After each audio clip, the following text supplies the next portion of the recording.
are a few clues to help you guess who I am. Number 1. Ever since the first lockdown, I have loved taking part and editing fun videos. Number 2. My favourite hobby is racing go-karts. Number 3. Like Mouse, I have started running and I'm getting faster and faster each day.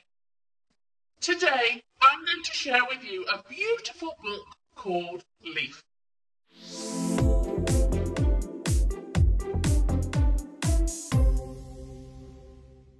Crow saw it first, the strange white creature carried upon the dark waves towards the shore.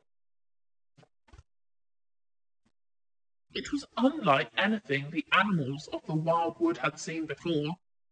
It made its home in the old overgrown cave on the hill.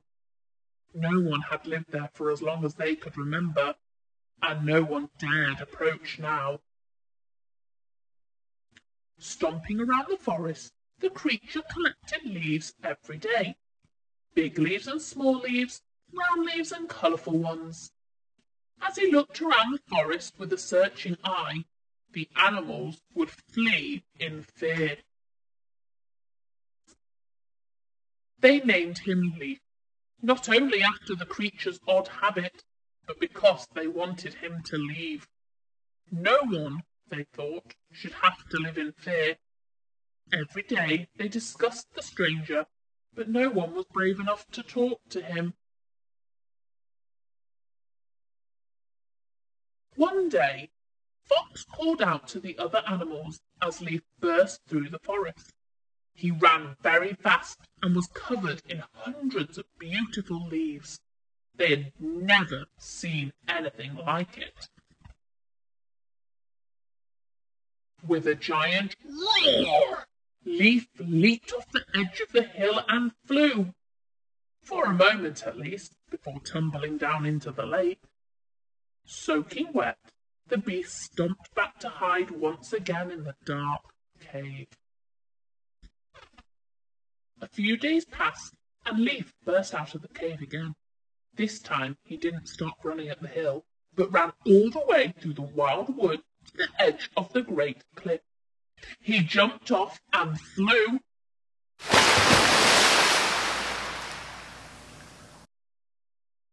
The sea spat him out just like the day he arrived.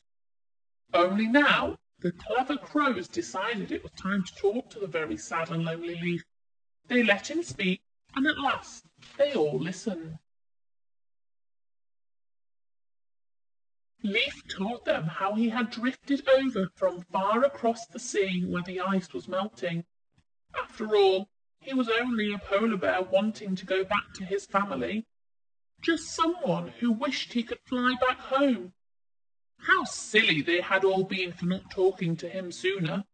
And so it was decided the crows would help Leaf and fly him home.